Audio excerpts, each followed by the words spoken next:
And we have just gone live, so we are going to just play some really random background music.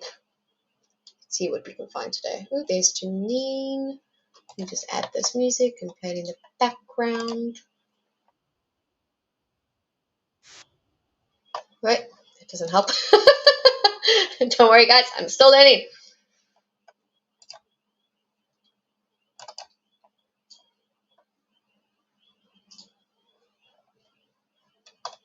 Okay, here we go.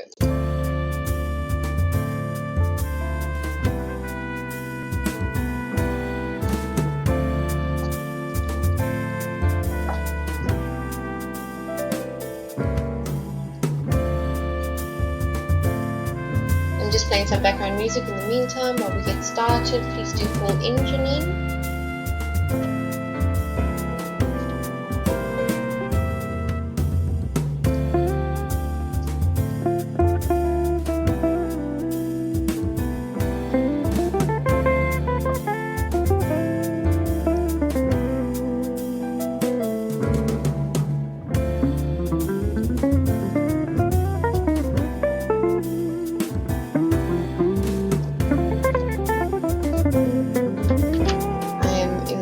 Of just getting everything on. As they come on, I'll be muting microphones. Hi, Janine. Hello, my honey. How are you? How are you, love? Good, thank you. We're just waiting for Rachel to come on. Oh, there she is. Hi, Rachel. It says Rachel fine offline. Rachel fine. So there we go. She's calling in.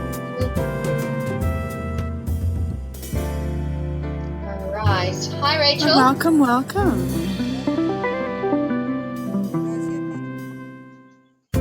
Rachel, it's very soft, my love. Oh shit, we did have this problem earlier. Are you using the same headphones that you used earlier? Yeah, exactly the same. But it was okay. We'll boost it. Can you talk louder for me?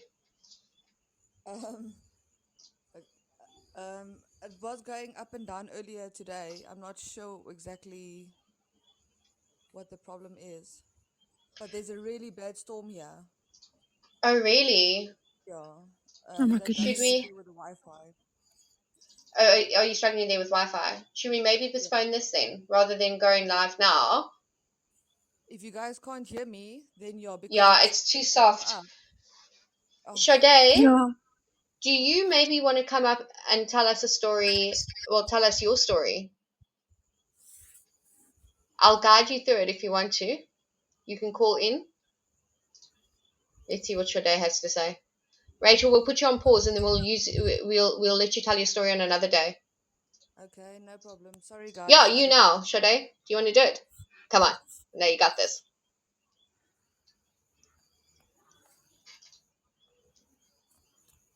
Otherwise, I'll just talk to myself for the next 20 minutes.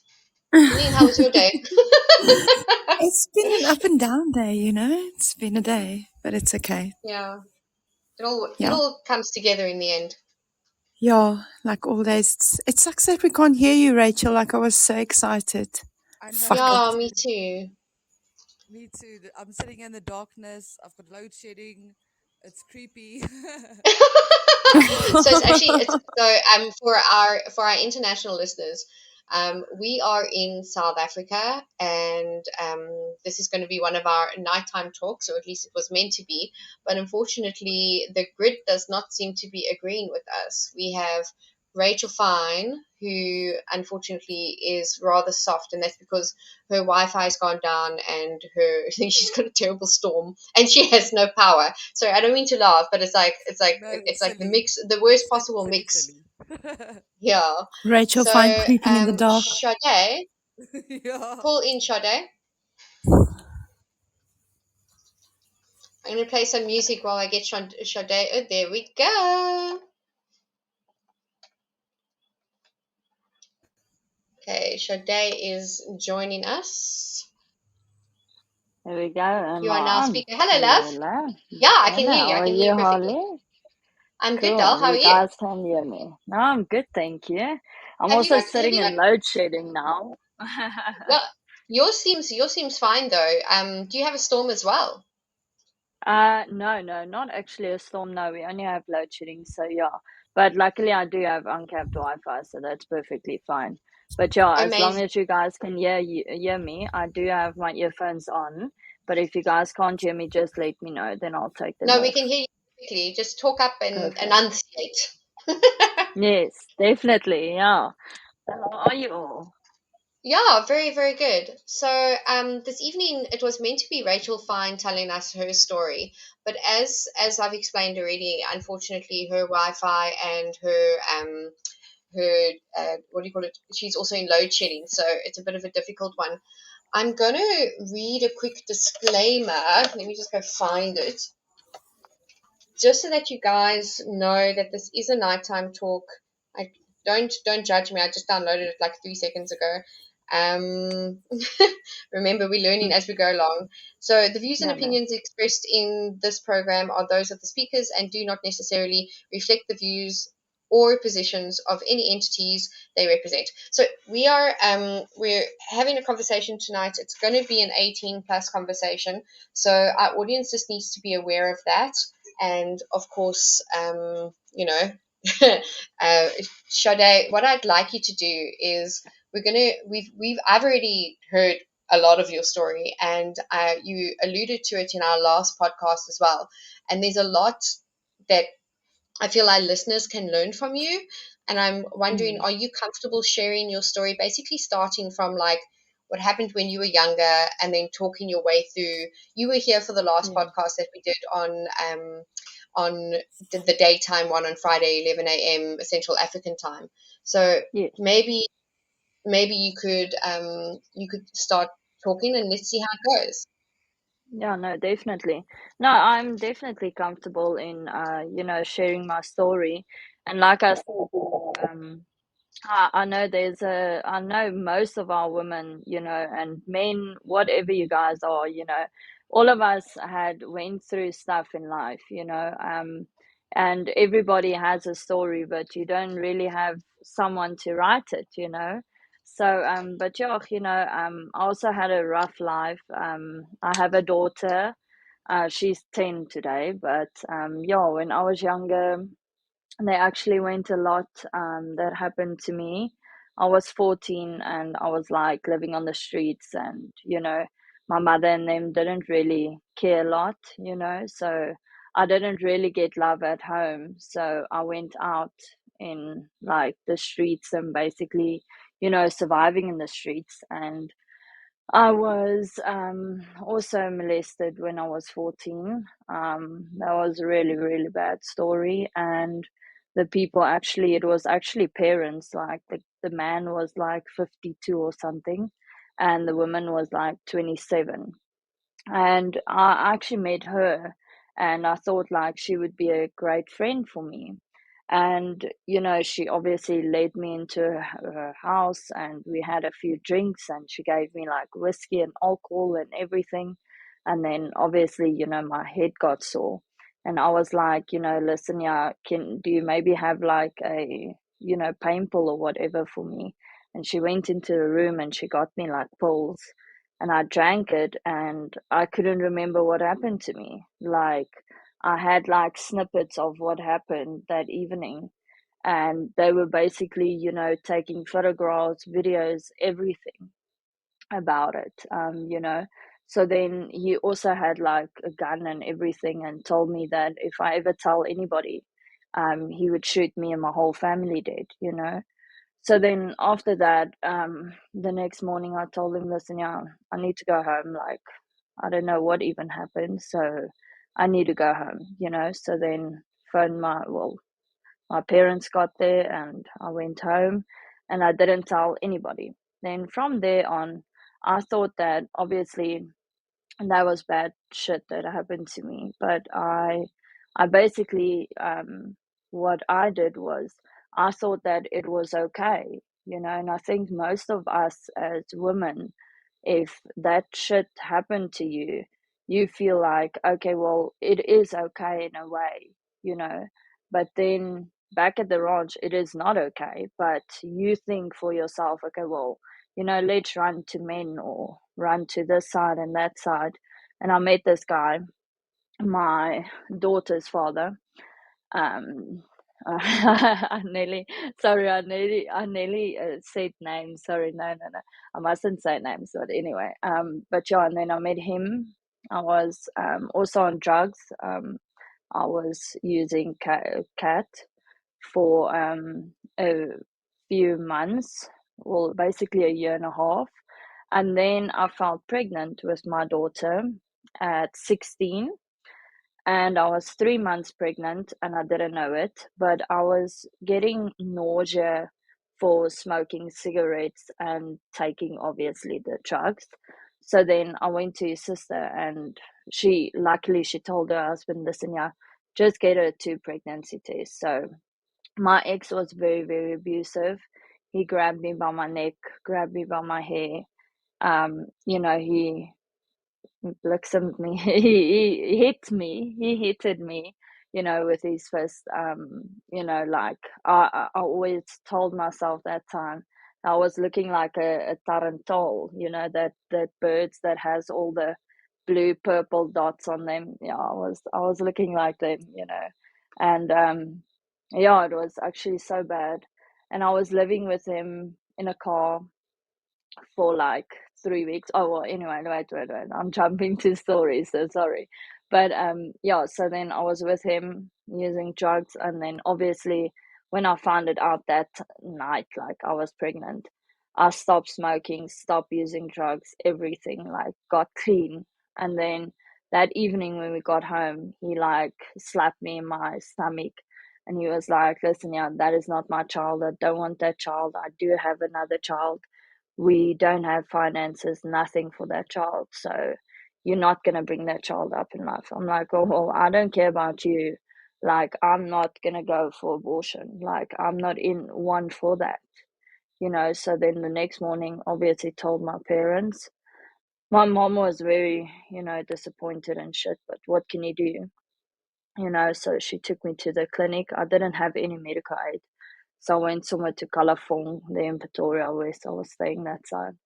So then I went there, saw she was healthy, everything, 3 months pregnant. I'm like, holy shit, what am I gonna do now? Sitting in the middle of what's happening. I mean, I'm 16. Oh, and I dropped off out of school as well. My father got blind when I was on my way to grade 10. So then my parents didn't have enough money to pay for my school fees, and that time they said like subsidy, they can't do it anymore. So then I dropped out of school, and that is when got pregnant and everything. Anyway, carried my baby and went for like sonars and everything, and she was luckily healthy. And then I got 27, and then the 8th of October my daughter was born in Kalafong. I gave natural birth, 11 hours in labor. Shit, that was hectic, yeah. But yeah, I went through it, and they actually told me that my daughter had trauma because the previous day when I told my mother, like, Mom, I'm done now. Like, I'm done carrying this baby. Can she just come out? Because like I was so, blowed up with this, baby in me. And I also thought it was a boy, but oh, thank goodness, I'm so glad she was a girl. So anyway, so then yeah, I went, gave birth to her. So, oh yeah, so the previous night he actually went and he swapped. He actually drove like a Corsa car, and then he swapped that for Honda Ballad, automatic car. Then we went on the highway. He blew the whole engine, so that was just a shit show. So me and my daughter in my stomach was like going to stress and stuff. But then that afternoon, the next day, he was actually grabbed a whole packet of pills, and he was, sniffing lines like it was like icing sugar. So he was very addictive and stuff. So he was actually passed out the next day.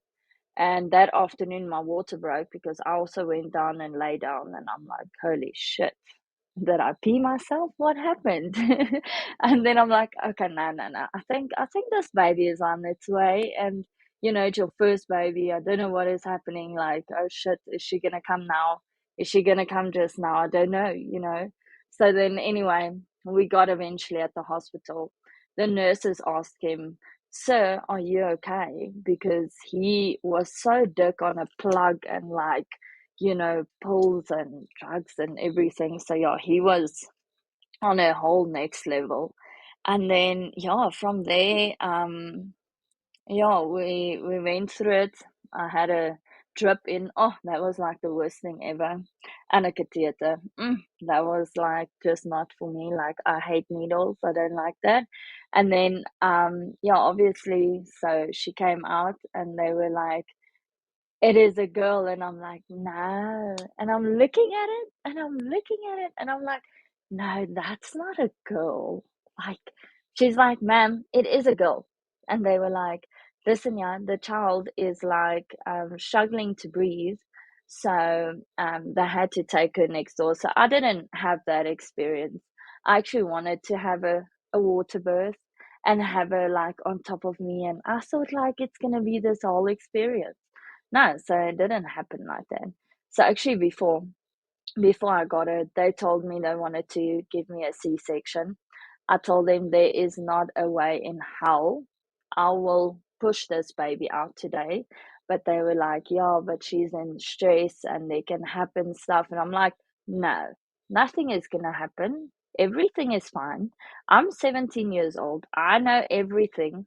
Like, I know everything. So I told them, no, I'm going to push this baby out. They were like, okay, it's fine. You know what, anyway. So yeah, and I had my daughter.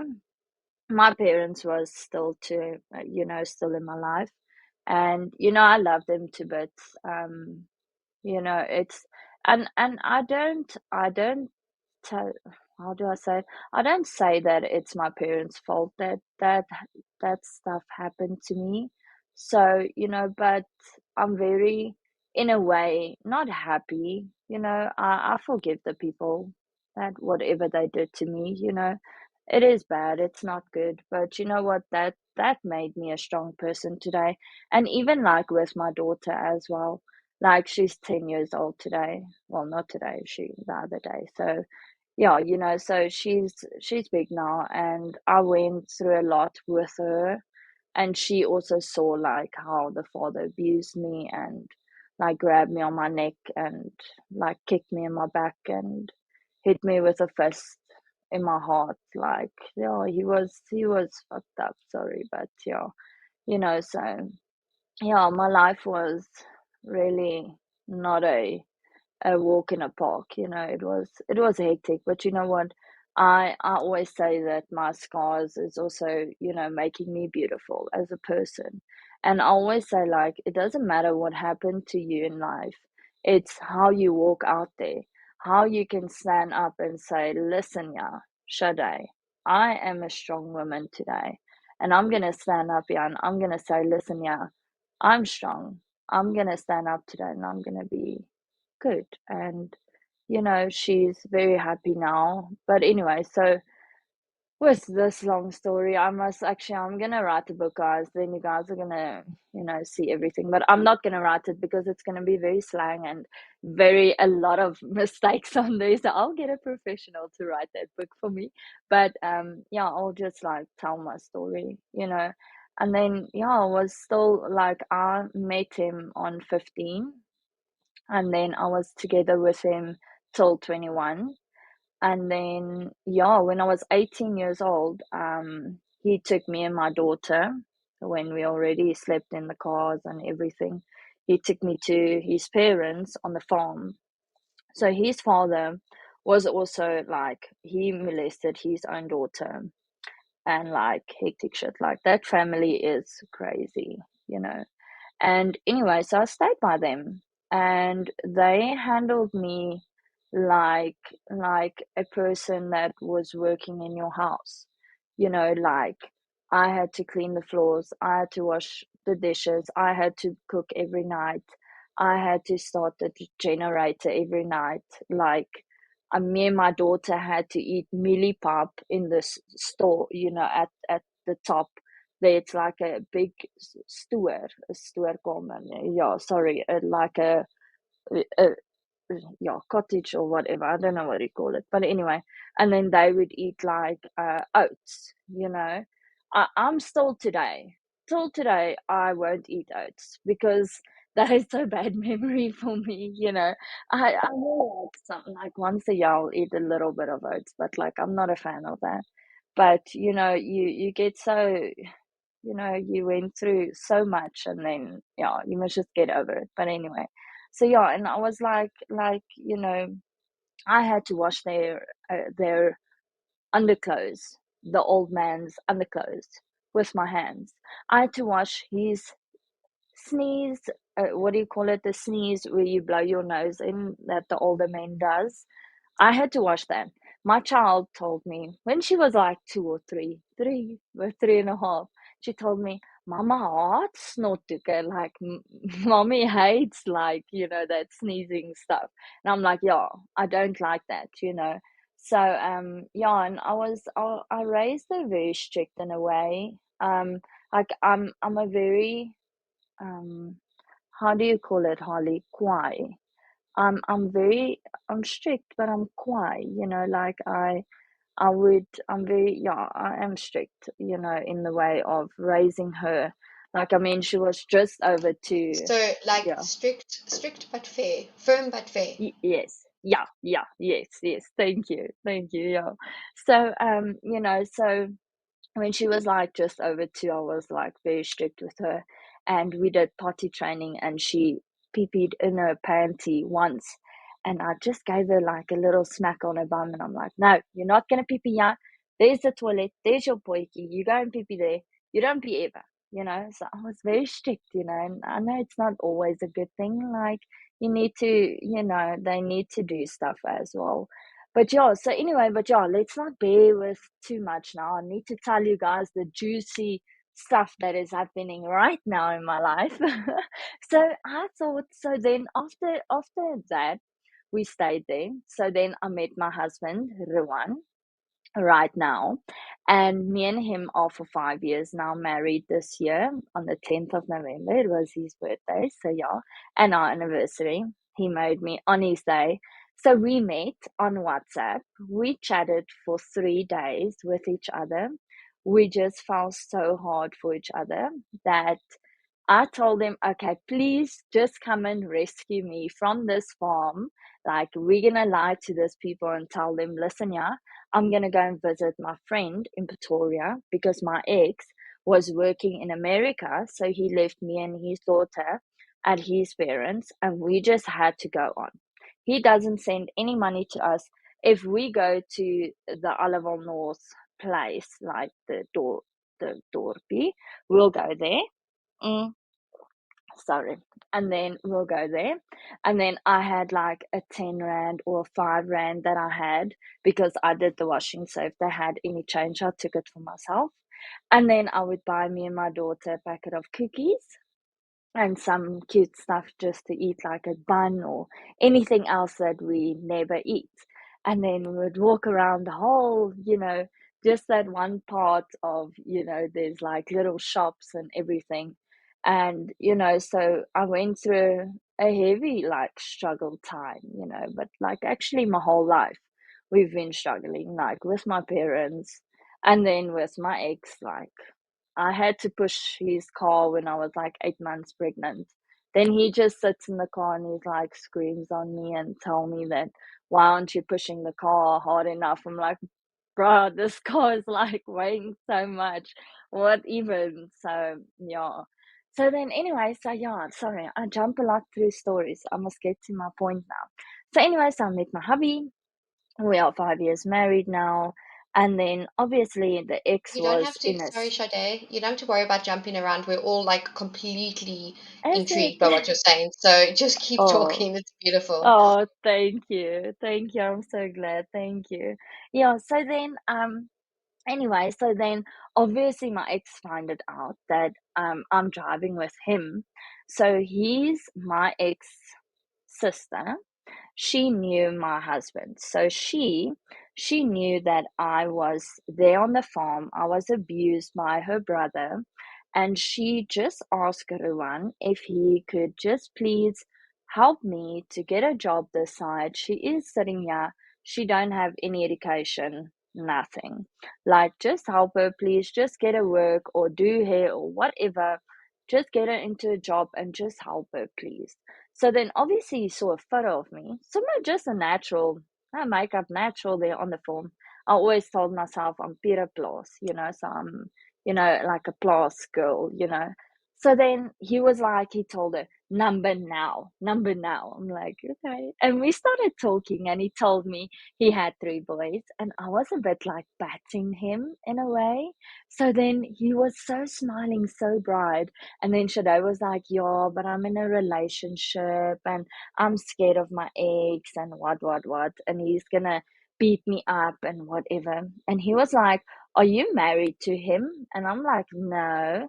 He's like, okay, well, if you were married to him, I would have not spoken to you, but you are not married to him.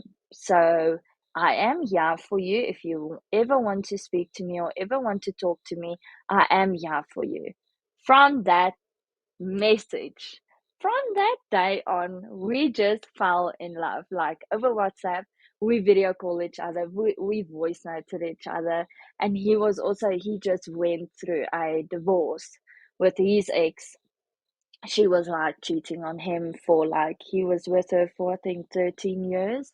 So he also went through a lot, like with his ex, and with his kids. Like, they didn't they only planned one, but she catched him with 3 boys because she wanted a girl so bad. But then it didn't happen, and she only made 3 boys. So anyway, but then yeah, so he also have, like, a story. But yeah, so then we met, and he told me, okay, well, I will come and fetch you. And I'm like, okay, yeah.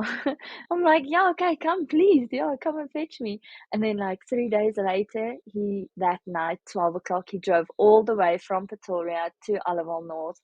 And I thought he's going to be in Olival North around about 8 o'clock. No, he was there by 6. He drove like 6 hours till there. And it's normally like an 8-hour drive. I think he had like a speed rekeningen as well. So yeah, then he had to pay afterwards. Then we saw it that I was sitting next to him when we came back. I saw that picture, and they were like, oh, 1,500 rand. Thank you. You were driving 110 in a 80 or 60 zone. I'm like, oh shit, yeah, sorry, name. So anyway, so then he came and fetched me and my daughter, and she was just over, what was I getting to now? Yeah, so she was about 4. So then he bought us drivers, and it was so long, and we grabbed that and we ate that. And then he drove all the way on the gravel road. I just told him to just go straight on that road and just wait for me there somewhere, what. And then I saw him for the first time, and then obviously my ex-father-in-law guy, he dropped me off there, and then I climbed in the car, and then I drove with him, and then we came here to Pretoria, and then we stayed by his parents for like 5 or 6 months. We stayed on a bunker bed at the bottom. So his parents is very, like, his father is a pastor and everything, so they're very, conservative, whatever you call that. So they are very strict and all those kind of stuff. But anyway, but that was lovely. And then we had a lot of problems with my ex, because obviously he's actually also bipolar. So he's the aggressive one, so he just want to grab you and beat you up. But if a guy comes to him, he won't beat him up. No, not his own men to men. No, he wants to hit women. And then in this time, when I left him and everything, like, let's say about a few months ago, I heard he slept with another girl, that girl that he actually also cheated on me that time with my daughter. Then he would go out and I would see the messages like he's telling the girl like, hi, just get me here in the road, like up the road, don't let your mother see what. Long story. Anyway, so then he would come home, he would first go and shower. How obvious is that? Like, you went out till like 2 o'clock in the morning. I'm sitting with your newborn child, 1 month old. I have to breastfeed her. I can't go and party. I can't do anything. And he goes and fuck around in the streets just like he wants to. And, what even? So, anyway, and when I showed him that, oh yeah, he's a very narcissist as well. He's like narcissistic or whatever you call that. So he's very obsessive, and if shit doesn't go his way, then he will beat you. So yeah, obsessive, yeah, sorry, yeah, obsessive. So about with me and anything, and with his child and everything. So in that time, actually, when we just met, I was together with him for about 3 months. Then he lied to me and told me that this photo of this girl is his sister's child. Then when I showed my father that, my father was like, no, that is his child. Then after a few months, he came out and he's like, yo, no, it is my child. So I do have a daughter. So when I was even 15, I had to look after his child, his little girl. She was around about 2. Me and that mother is talking now, and my daughter and her daughter is playing together now. Like, she's a bit older now as well. So anyway, so she hated me on that stage because I was this, young bookie, taking her ex. But anyway, so yeah, he was also about 10 years older than me. Yeah, sorry, I like the older men. My hubby is also like 11 years older than me, but I like that. It's beautiful. I don't like, young guys, and no, they don't know what they want in life. But anyway, Sorry, I also like the older men. nee, that's like it, I yeah. get you, girl. Nee, it's very nice, Holly. No, it's beautiful. No, I love it. So, yeah. So anyway, so then, yeah. So me and hubby, ja, waar was ek nou even? Sien, ek spring so van my stories af. So, ja, ja, about all the men and what. So, but he, oh yeah, so I had to change that little Sorry, I'm girl's just going to interrupt nappy. quickly. Mm. For our international audience, just know that Sade's her home language is actually Afrikaans. That's her natural language. So every time she mixes the two up, and she's really good at correcting herself. But if there's any questions, you're welcome to ask me after. Yeah, please. Oh, thank you, Holly. Yeah, no. Yeah, so sorry, guys. If you guys don't understand something, please just let me know. But yeah, so anyway, so then I met hubby, and he actually, so when he came and fetched me, we were driving on the gravel road, and my daughter got asleep at the back on the seat, and she fell asleep, and he just stopped the car, and he was like, quickly climb out. I'm like, oh, my soul, my life is gonna end. Yeah, we're on a gravel road, like there's only bushes around us, there's no police, there's no nothing around here. What is this man gonna do with me? Is he gonna throw me in the bushes? What is he gonna do? So he walked around the car, and he came to me, and he said, close the door. And I'm like standing there, I'm like, what now? And he grabbed me by my ass, and he picked me up on the bonnet, and we just kissed. Our first kiss. It felt like, oh, that was like the best kiss I ever had, like in my whole life. And then when he wanted to put me down on the bonnet, I was like, no, I'm gonna dent it. I'm gonna dent it. He was like, no, baby, it's German. Don't stress. I'm like, oh, okay, anyway. And we just kissed, and yeah, it was just so lovely. And he was like, when we finished kissing, he was like, now we're ready. Now we can go. And I'm like, oh, that is like the sweetest thing ever. And we were climbing a car, and there we go off all the way. That road that was supposed to be like 7 hours felt like 1 hour because we were chatting so much, and we bonded, and Oh, it was just the amazing time of our lives. And then obviously my ex came back now into our lives, and he wanted to see the child, and he was like, "Yo, now I want to see my child," and what. And we were like, "Okay, yeah, it's fine. You need to pay, your monthly, your onderhoud. Holly, what's that? Maintenance, maintenance. You have to pay your maintenance. Then you can see her and you can what, like every other normal people." So anyway, so I think he paid like once, like 300 Rand or whatever. So then he always has this thing that he promised the child to get her at Steers, and then he koops her like he would tell her that, "Listen, yeah, I would buy you a chocolate, or I'll buy you ice cream," or, and then he gives his love through buying her shit. That I don't think that's normal. Like, I don't mind if you buy your child stuff, I'm not saying don't buy them stuff, but like, you can't tell them that, "Listen, yeah, I love you, I'm buying your ice cream every day." You can't do that. They need real love. So anyway, then we went, and he saw the child and everything was fine. And then my hubby's ex-wife contact well, they were actually chatting the whole time. So my ex and my husband's ex, these two crazy motherfuckers, got together, and they also slept together and did everything. And anyway, so then they did everything, and they both of them are bipolar. They are psychologically, they are no, they really are too crazy two people together.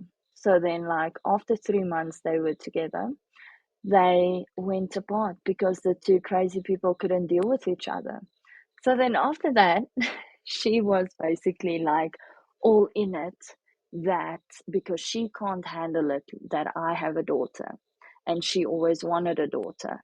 So she were basically trying to get my daughter away from me, that the ex, my ex, can have her. Like what they did to me on the farm, letting me, clean everything up for them and be like a slave for them. And they want that for my daughter. So anyway, my daughter was just over 4, and then they asked me, but I didn't know that my ex was dealing with hubby's ex. So anyway, so they told me, "Listen, now, can I please like see the child? Can my parents see the child for like the school holidays?" And I was like, "Yeah, no, it's fine, because I mean, I stayed by that two people, like, I stayed with them for 3 years, and yeah, they handled me like shit, but they were still the grandparents, and they never tried stuff with me or my daughter that I can, see. So anyway, got him somewhere at the police station. So he was very witty with hubby over the phone. And hubby got him there in the police station, and he said to him, "Listen, yeah, um, I'm gonna sort you out, yeah. You're not gonna come and look for shit with Shadow. You are not with her anymore. You can go on with your life. You can see your daughter. You guys have a child together, but she's not your slave, and she's not your thing that you throw on the floor there and you step on it. That is done. So, and I also showed him that, fuck you, I'm not scared of you anymore, because I showed him that I'm better without you.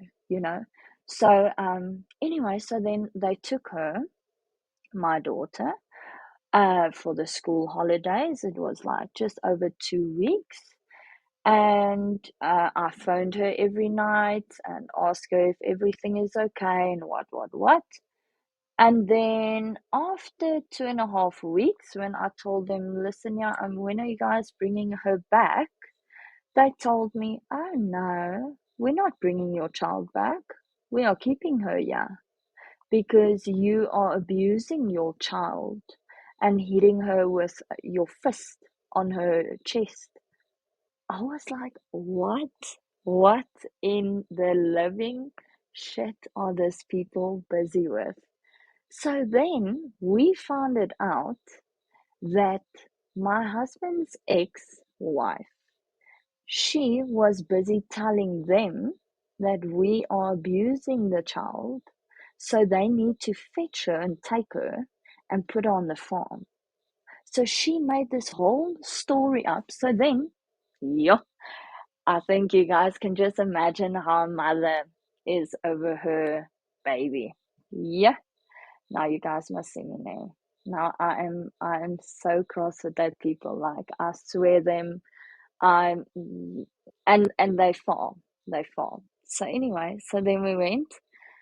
Luckily we knew people, so we knew an advocate, and we went to him and told him, listen, yeah, these people stole my child. They are saying they are not going to give my child back. So can we please open a court case? What? Went to High Court, open a High Court case. That Robbie, the advocate, the High Court guy, he told us, listen, yeah. So the person that's the big head on this story is Nadine. Oh, sorry, the woman, my husband's ex. So she is the biggest one that is running all this stuff. So she's telling everybody this stuff, and they like puppets on a string, you know. So they have now all the stories and all this stuff. So anyway, we went to High Court, open a court case. There we gone off. Drive all the way to Olival North. They pinned the we had like choppers, everything arranged there in PE. We know police people there in Ruan's family as well. So we had people, we had choppers, everything. We had pinned locations of the phone, of their numbers, but it was pinning on the towers, so it wasn't pinning on the actual phone.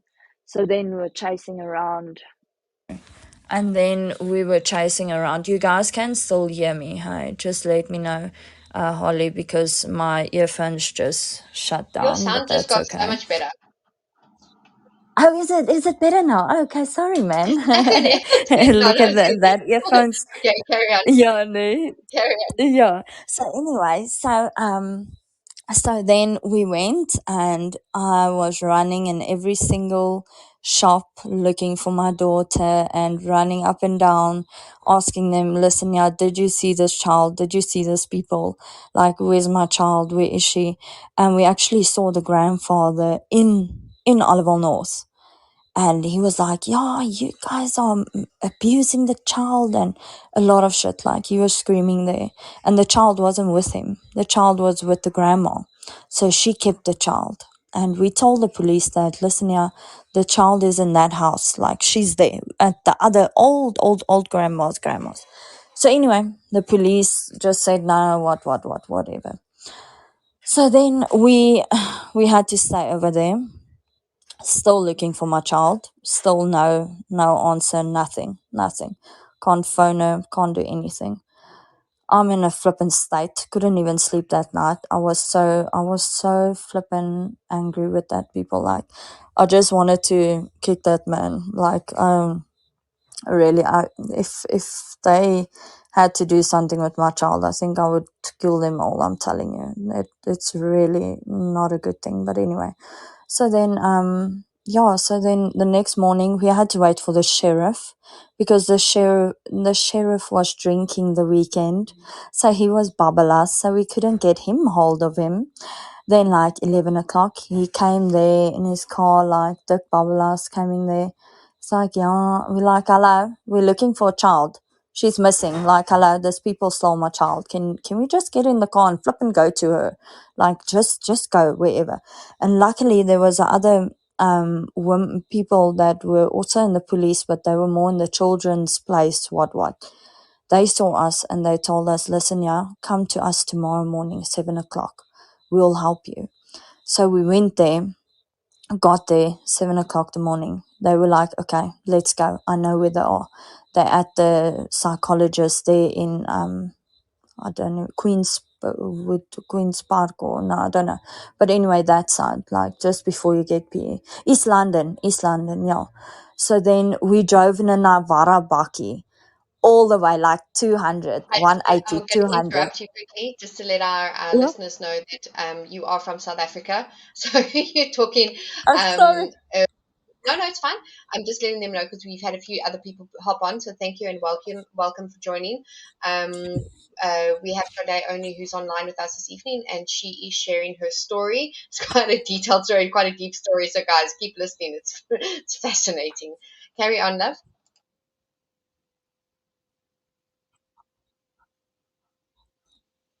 Yeah. So anyway, so then we went in a Navara bakkie and chasing all the way down to East London, all the way, got there.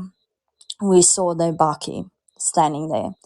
And now we can't just jump out and go and grab the child. So the people that we were driving with, the police people, they went in, women, and she went in and she saw they were sitting there and they were busy with, I don't know what cases there, busy with the child, mind fucking the child, telling the child to say, other stuff and, whatever.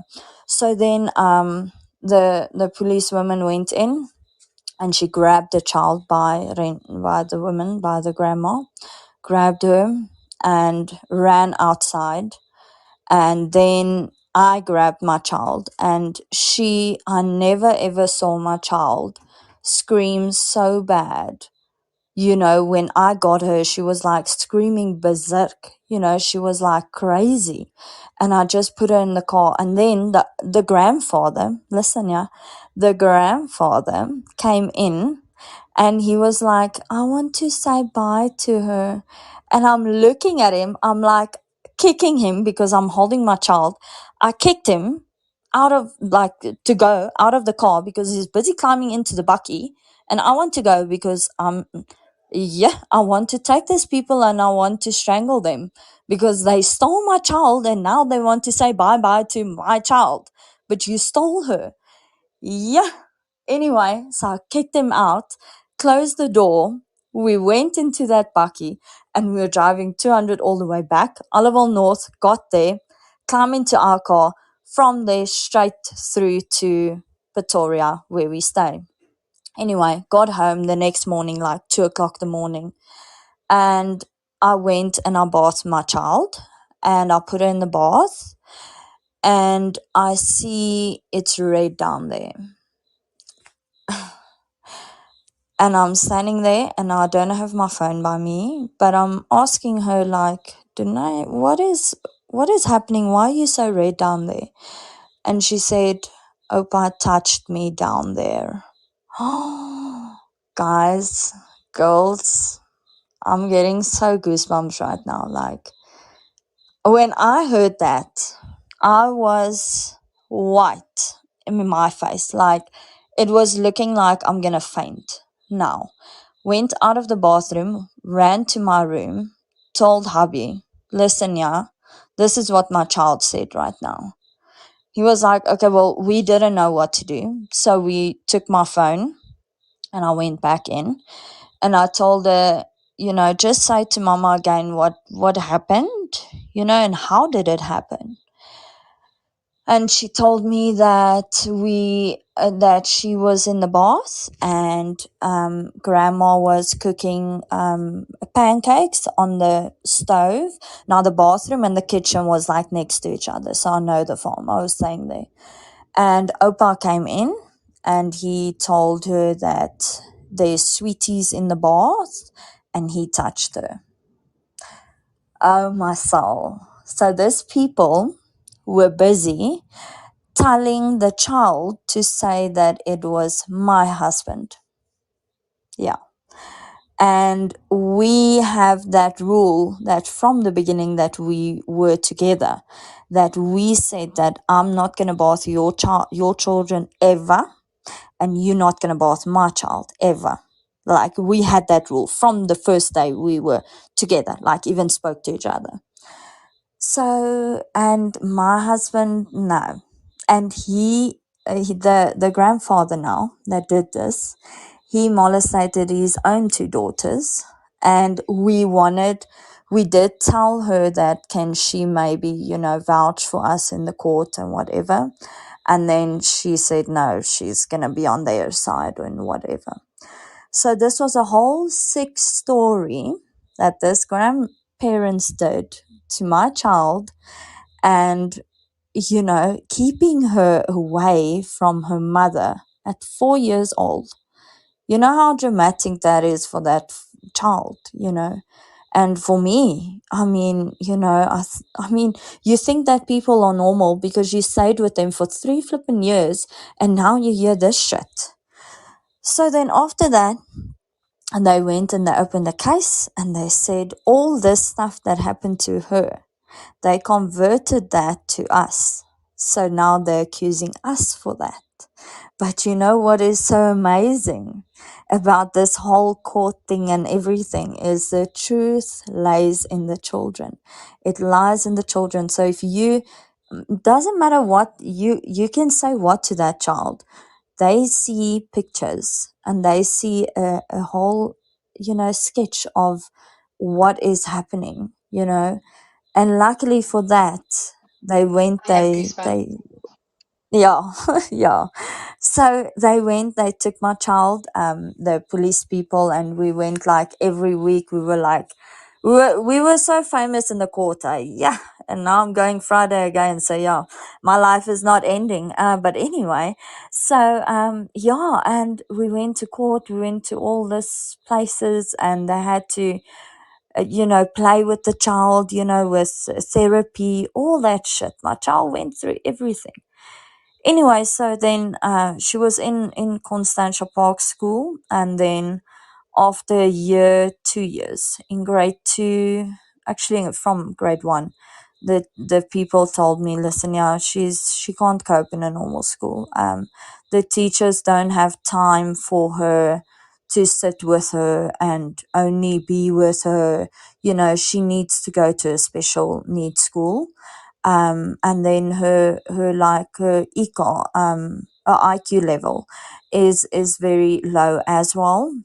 It's not like a normal child, of all the trauma and stuff that she went through, And actually, so in between all this shit show, when we went and go and look for my child and, when they stole her, my husband got diabetic 1 from all the shit, from the accusements, because I mean that's a big thing, to get accused from, so I mean you don't play around with that, even though if it's not the truth, and the truth is in the kids. The thing is, and with his divorce and everything, and with his kids, being also, the ex is not like her. So, she's crazy. She's next level crazy. Look, I don't think I ever saw a crazier person than she's like a psychopath. She'll kill you and she won't I just want even look at you. to Sade, just add, in my opinion, this is how I feel about this person, because that is your opinion. You don't know for sure. Yeah. Yeah. Who are you talking about now, Holly?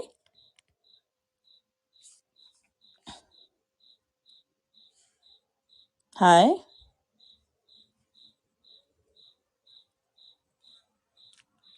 Can you guys hear me? Why? Hello? Sorry, I think I We can broke a hear bit you. up there. We can. No, Sorry, it's Holly. fine. We can What hear did you you. say I there? was just saying. I was just saying that you should say, in my opinion, I believe that Okay, this sorry. person is. I'm just Sorry. protecting you. Oh, yeah. Yeah, sorry. Yeah. Yeah, so,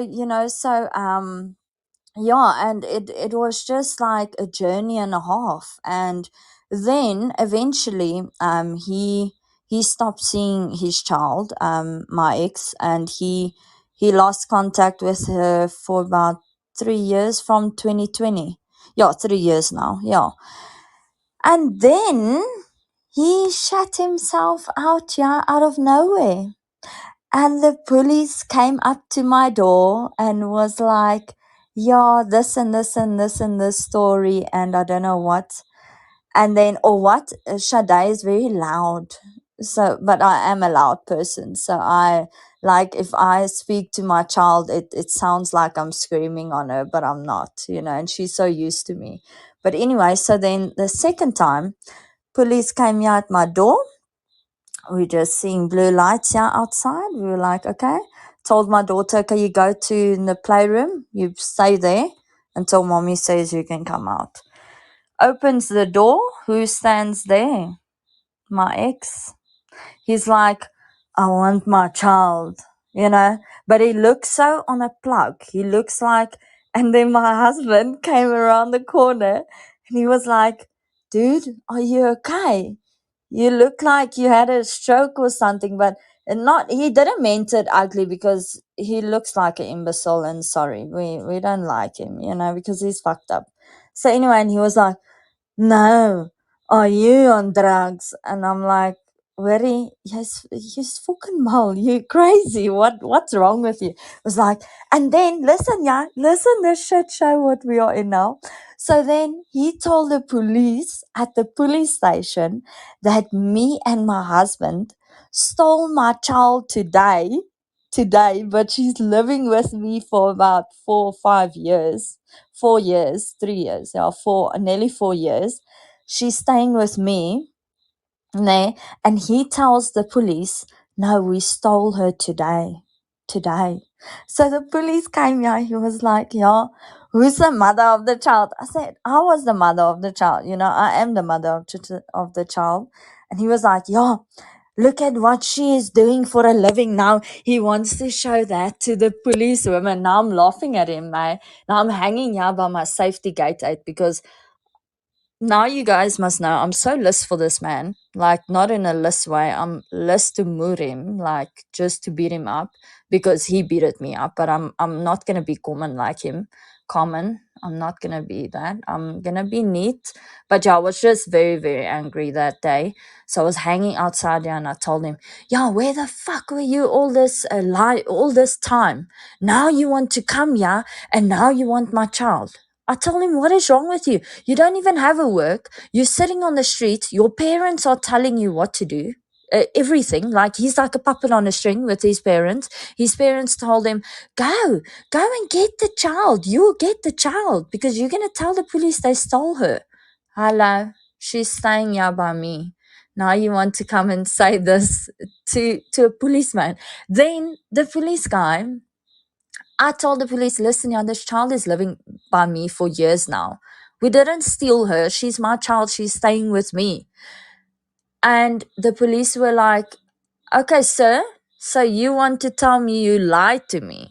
You lied to the police about the child was taken today. I said, yeah. And then he was so stoked down. He was so quiet. He just went, he climbed into the van, and there they left off. I was so shocked. I was so like, what in this world are you guys busy with?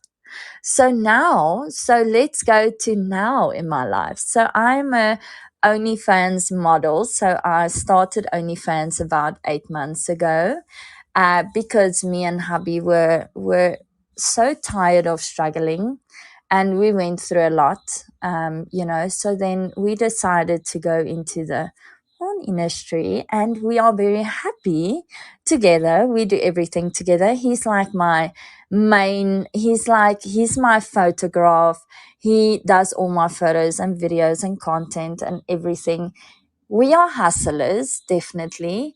And what did he say just now? He's my, not instructor. He's my, man. I can't anything. I will think about Producer, it just now. manager, Yeah. producer. Like yes, yeah, he's like my producer and everything, So, and we do this together. And I must also say that I do not do this my kids do not know what I do for a living. So all these people went on my OnlyFans and went on all my other social media and Twitter and everything and got photos and told the police and the court that me and husbands are in the porn industry and we are doing it. I don't know if it's with my child or I don't know what shit they are writing down there. So they are making a big thing now. And then now Friday afternoon, the police came here at my door, third time, gave me a letter and telling me, listen, yeah, these people took you guys to court. You guys need to be there Friday, 8:30. And yeah, they took you to children's court. I'm like, oh my fuck, yeah. So yeah, I know it is wrong what I do for a living, but I do not, do it in front of my kids or do it with my kids or whatever. I do it when she's at school, or I'm totally separate when she goes to bed at night. So she doesn't know what I do for a living. And yeah, so yeah, now I'm in a shit show, but it's okay because I will be through it. And I'm so glad I could share this with you guys. And I think I was been talking for 10 hours, yeah, and I'm sorry. I can talk a lot. So yeah, but you guys, No, we please, you love it. guys talk. Yeah. We're all listening. We're enjoying it. We're enjoying it. I think what's beautiful and what's come out of this. I'm going to unmute Janine. I think what's beautiful and what's come out of this is that you struggled. You struggled a lot. You went through a lot, and at the end of it, I'm still hearing this beautiful positive voice that's coming Mm. through on the other side, going, you know what? Yeah, I've had cuck. Cuck means bad things happen to Yeah. me, basically. Cuck is an African word, guys. So I've had terrible things happen to me in my life, and yet here I am on the other side, and I'm going, you know what? Bring it, because you know what? I'm doing the best I can with what I can, and I'm supporting my child. I'm looking after my child. I'm doing everything I can to support my child in the way I can. And you fell out of school at 16. You have limited options. So the fact that you're surviving on being an OnlyFans girl, like Yeah. I just think you're like you said, you're a hustler. You're doing what you need to do to look after your family, and more important than anything is the fact that you're looking after your family, and there's so much power in that. Absolutely. How are you, Janine? Oh, How was that?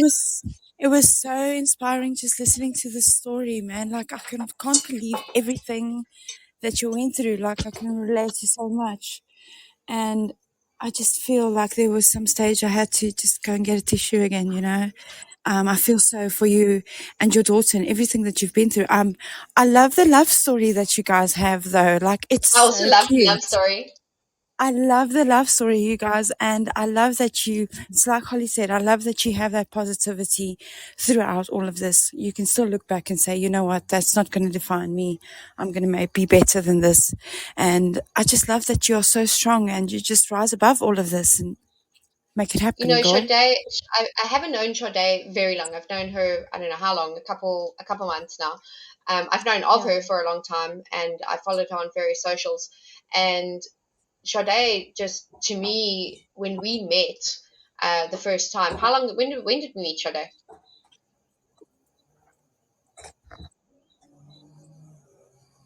Sade? No, you liking the show. Sorry, your When guide, did sorry. I'm hearing like it's a bit buffering on your side. No, it's okay. Stop liking the show and stop and continue talking to me. Yeah, I think Um, I don't know if it's maybe the Wi-Fi. Yeah. Yeah, it's it's fine. like Sade, sounding we're talking in a tunnel. okay, hold on 1 second. Sade, I was just saying, when did we meet? Yeah, no, but thank you so much, everybody. And it was really lovely. Oh yeah? Hey? I was saying, when did we meet? What did you say, Holly? When did we meet? Oh, when did we meet? About 3 weeks. Yes. 3 weeks ago. Yeah, So Sade's yeah. only been. I'm going to talk now. Sade's only been a part of my life for now a total of 3 weeks, and after hearing her story, I just said, "Right, girl, I've got this. Let me help you in whatever possible way I can, because there's so many opportunities for you. There's so many things that we can do together, and I must just tell you, guys, I'm totally in love with this girl. She is such a beautiful soul. She is so amazing. She's so kind. She's gone through so much, and she still loves the world Oh, after everything she's gone through. It's just such an incredible story, and having listened to all of it today again, for I've heard it before, but Janine heard it for the first time now. I'll give her an opportunity to talk in a second. Having heard her story for the first for this again, Janine hearing it for the first time, me hearing it again, it's just so incredible. Like going through all of that and coming out of it positive. That's wild, guys. And it's just an indication of what these talks are about. It gives you an opportunity to share your story, because no matter what you're going through, no matter who you are, no matter what it is that's happening in your life, you need to remember that other people have also gone through similar things or worse things or more things. And it, I always say that if you think you're having a bad day, somebody's day is worse than yours. So remember that you are not alone. You are loved, you are cared for, and that's what these taboo talks are about. It's about giving people the opportunity to share their story, so that you as an individual, if you're going through something similar, can relate and know that you're not alone. I'm going to give Janine an opportunity to talk now. Shada, I'm putting you on mute. Like, I agree with you, girl, 100%. And then, thank you, Shade, for coming here and sharing your story with us. Like, I know it's not easy, spilling the beans and being so open and honest with us and so raw and real. Like, I just absolutely loved every second of it. And, I'm your biggest fan now. And yeah, just thank you so much. And thanks, babe, for making this another great show. Oh, you're very welcome. I just want to give Sade an opportunity to say goodnight to everyone who's listened, and thank you to everyone who has been here. I see we've got before I give Sade her last goodbye, I just want to say thank you to everyone who joined us this evening. I see that we've got a lot of gifts from Gwen, we've got gifts from Michael, we've got gifts from Codeless, we've got a couple other gifts, and I'm sorry if I never mentioned your name, but we've got lots of hearts and lots of love. And I just want you to know, Sade, that you received lots of flowers and lots of love this evening. And yeah, thank you to Michael and Gwen for being, and Codeless for being our biggest fans. You guys are amazing, and we appreciate you so much. I'm going to put Janine on mute and let Sade have a last say. There you go, love. Do you want to say something to say goodnight?